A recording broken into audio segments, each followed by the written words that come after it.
Assalamualaikum, nama saya Nur Syazwana binti Syamri Effendi. Assalamualaikum warahmatullahi wabarakatuh. Saya Nur Hasham Sarah binti Muhammad. Assalamualaikum Dr. Amira, nama saya Putri Nusara binti Jafri. Assalamualaikum warahmatullahi wabarakatuh kepada Dr. Siti dan sahabat-sahabat saya semua. Saya Muhammad Fakrul Anwar bin Awang Uda.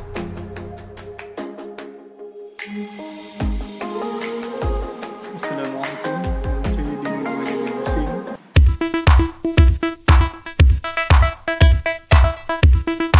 Saya akan membentangkan tentang pengenalan etika dan peradaban dalam masyarakat India.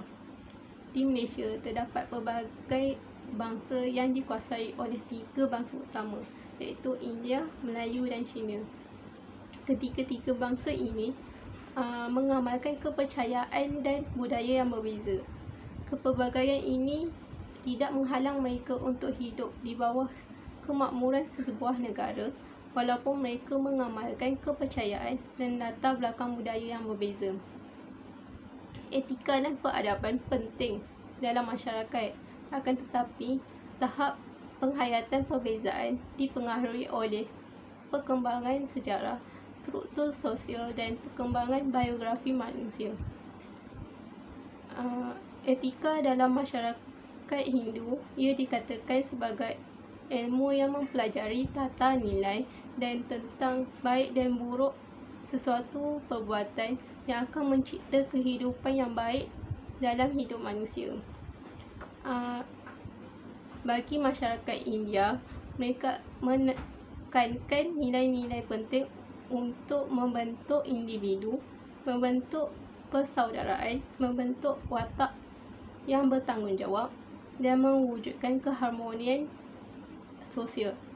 Nilai dan kepercayaan yang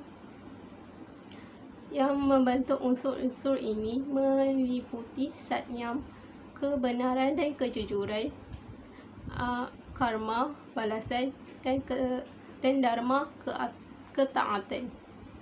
Sekian.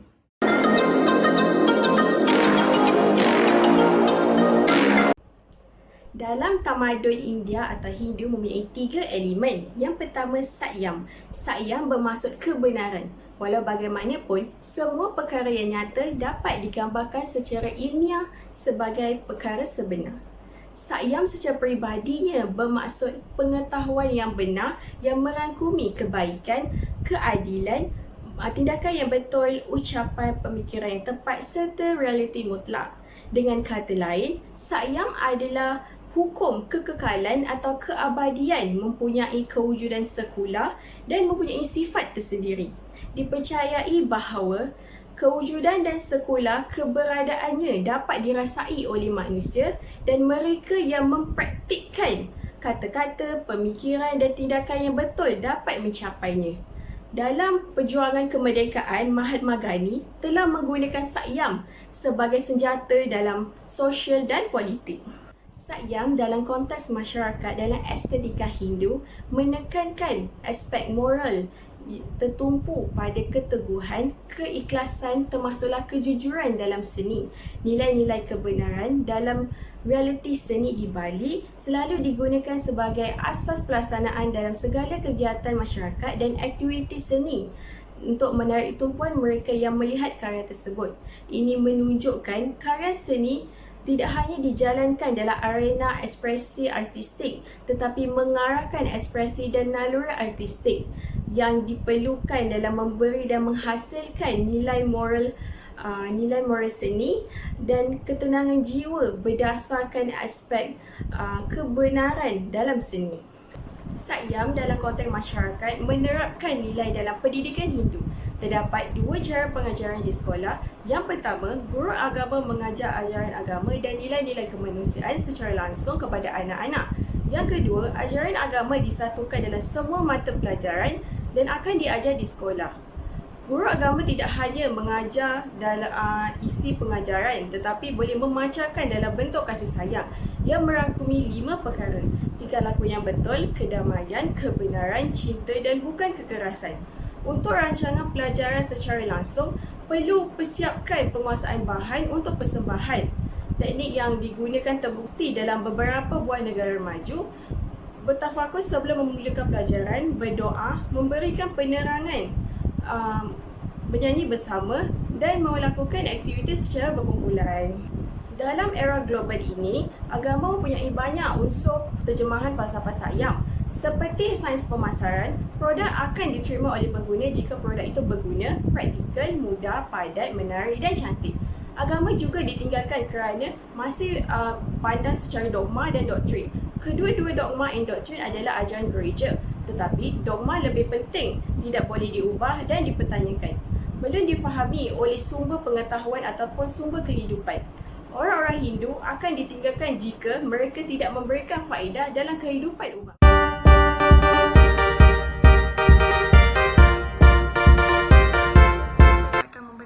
Tentang Dharma. Apa yang dimaksudkan dengan Dharma? Dharma dari kata dasar Dri yang bermaksud laman yang akan dipasangkan atau yang memelihara keseimbangan dan bersama di alam semesta. Dari segi Brahmana pula, ia bermaksud hukum yang mendukung atau menjaga susunan alam semesta. Dalam ajaran Buddha, Dharma bermaksud penyucian dan perubahan moral seseorang serta hukum dan ketertiban yang diterapkan dalam ajaran Buddha itu sendiri. Dari segi peribadi, orang Dharma tidak menggalakkan untuk terus percaya dengan amalan tradisional, tetapi ianya tidak bermaksud untuk terus ditinggalkan.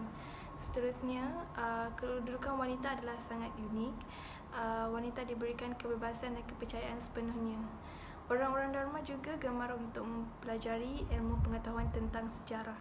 Orang-orang Dharma juga mempunyai tingkah laku dan teladan yang baik kerana dari sumber Amatusti yang merupakan sumber Dharma bermaksud orang yang baik mencerminkan apa yang mereka rasa, perasaannya dan apa yang memuaskan hatinya. Ini dapat dibuktikan dari contoh yang daripada Undang-Undang Manu Act yang menceritakan tentang seseorang yang bijak bernama Manu.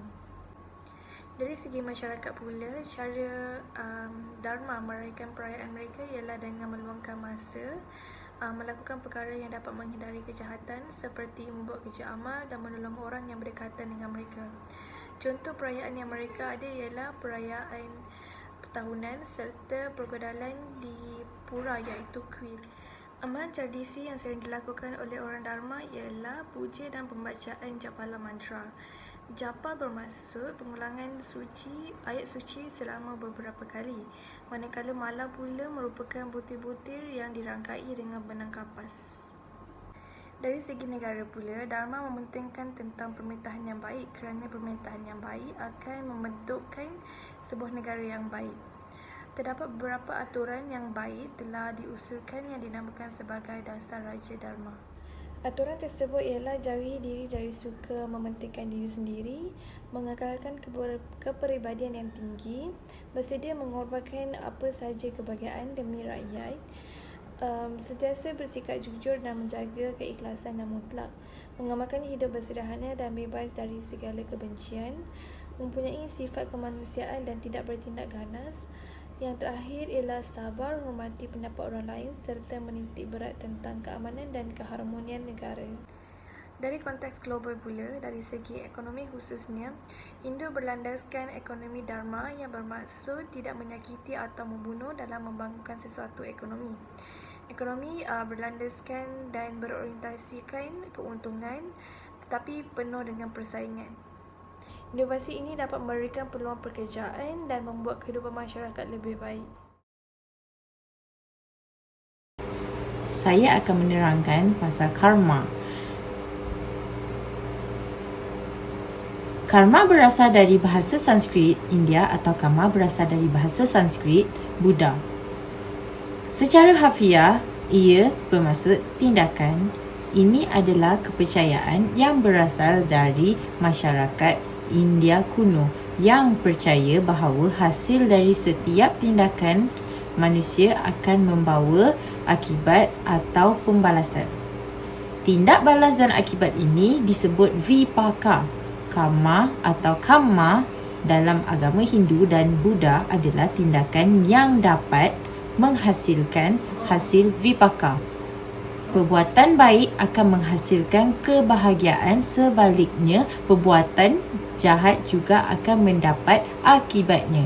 tingkah laku yang tidak mengandungi unsur kehendak atau niat bukanlah karma yang akan membawa kepada akibat atau hasil tindakan. Terdapat dua jenis perbuatan. Satu, perbuatan baik. Ia disebut kusala karma dalam agama Buddha. Istilah Hindi adalah punya. Nombor dua adalah perbuatan jahat dalam agama Buddha. Ia disebut akusala karma. Ia dipanggil papa dalam bahasa Hindi. Seterusnya adalah isu semasa bagi peribadi. Dalam setiap kehidupan manusia, mereka melakukan banyak perkara dan selalu menghasilkan hasil yang setimpal. Sekiranya seseorang itu tidak mempunyai masa untuk menikmati pencapaian hidup mereka, maka mereka berpeluang untuk menikmatinya di kehidupan seterusnya. Oleh itu, proses penjelmaan semula berlaku yang tujuannya adalah untuk membolehkan jiwa menikmati pencapaian yang tidak pernah dicapai. Selain peluang untuk menikmati, seseorang itu juga berpeluang untuk memperbaiki kehidupannya dari segi kualiti hidup. Oleh itu, kelahiran semula bermaksud kelahiran semula untuk menanggung akibat tindakan yang telah diambil dan dibuat. Dalam falsafah ini, dapat dikatakan bahawa orang dapat menentukan nasib kehidupan seterusnya. Ajaran ini juga menjadi orang optimis. Semua tindakannya akan membawa hasil dan dia akan menikmati dirinya sendiri, bukan yang lain. Seterusnya adalah dari segi masyarakat. Ramai orang dalam masyarakat kita masih tidak mengetahui bahawa konsep kepercayaan karma ini adalah konsep kepercayaan agama. Ia berbeza dengan konsep dosa dan pahala. Dalam Islam, karma lebih merupakan tindakan yang menyertai kepercayaan kelahiran semula, iaitu reinkarnasi dan kepercayaan lain. Orang Hindu mempercayai kehidupan selepas mati. Menurut agama Hindu, apa yang berlaku ketika seseorang mati adalah hanya tubuh yang mati dan jiwa tidak pernah mati, tetapi jalan yang ditempuh oleh jiwa bergantung pada perbuatan masa lalu. Menurut agama Hindu, jiwa yang bergerak dengan mengalihkan beban karma dari satu kehidupan ke kehidupan yang lain, sehingga memakan karma melalui kesakitan fizikal dan kesenangan dalam kehidupan yang lain, iaitu yang pertama, sancita karma pala. Masa lalu karma adalah tindakan yang dilaku pada masa lalu kehidupan sebelumnya. Buah karma baru saja matang dan kita menerimanya sekarang. Nombor 2, prarabdha karma pala. Karma semasa adalah perbuatan yang dilakukan dalam kehidupan ini dan diterima dalam kehidupan ini. Contoh, pelajar yang menipu akan mendapat grade buruk dan hukuman semasa daripada guru adalah dia ditangkap. Yang ketiga, kriyamana karma pala. Masa depan karma adalah tindakan yang dilakukan hari ini yang hasil karmanya baru saja matang dan kita akan menerimanya di masa depan atau akhirat, kelahiran semula. Contoh, lakukan dengan baik dalam kehidupan sekarang, bersikap sopan, suka menolong orang yang memerlukan, dan dalam kehidupan masa depan akan dilahirkan dalam keluarga kaya gemilang. Terima kasih kepada Sarah kerana telah memberikan sedikit penjelasan dan perincian berkenaan dengan karma. Dan insya-Allah saya akan mengupas sedikit sejarah berkenaan dengan karma di peringkat global. Pada zaman kerajaan Melayu purba dahulu, kebudayaan Hindu-Buddha ini telah dipraktikkan dan diamalkan menurut pandangan sejarah karma sejak abad pertama Masihi. Hal ini dibuktikan dengan penemuan sebuah batu bersurat Buddha di Bukit Meriam, Kedah yang dipercayai dibuat pada abad ke-4 Masihi. Batu bersurat tersebut mengandungi rumusan tentang karma yang menjadi teras kepercayaan bagi penganut Buddha. Menurut kajian yang dilakukan di Amerika Syarikat, kepercayaan karma terhadap agama Hindu di India telah menjadi perkara asas dan amat dititik beratkan kerana kepercayaan ini adalah kepercayaan daripada zaman dahulu kala dan mereka amat menghormatinya. Akibat kepercayaan terhadap karma ini, kepercayaan ini telah mengakibatkan kecenderungan terhadap seseorang itu untuk memahami konsep karma yang sebenarnya. Pada era globalisasi ini, semua agama, terutama agama Hindu juga, mempercayai konsep penjelmaan semula dan karma. Menurut kepercayaan Hindu, jasad itu akan hancur tetapi rohnya tidak kekal. Oleh itu pada hari penghakiman, jiwa setiap orang akan diberi ganjaran sesuai dengan tindakan mereka di dunia. Sambutan yang diterima adalah siksaan reinkarnasi, iaitu menerima jiwa ke dalam tubuh makhluk yang lebih rendah seperti hewan atau moksa. Moksa ini bermaksud ganjaran untuk menaikkan jiwa ke tahap yang lebih tinggi sebagai ganjaran yang baik, terutama bagi mereka yang bertekad, orang yang mempercayai agama. Secara kesimpulannya, apa yang dapat saya rumuskan, karma ini adalah ramai orang di dunia ini menganggap tingkah laku mereka dan pengalaman boleh dihubungkaitkan dengan hukum karma. Itu saja yang dapat saya simpulkan dan insya-Allah kesimpulannya berkenaan dengan kajian ini akan dirumuskan oleh sahabat saya Dini Durani. Terima kasih.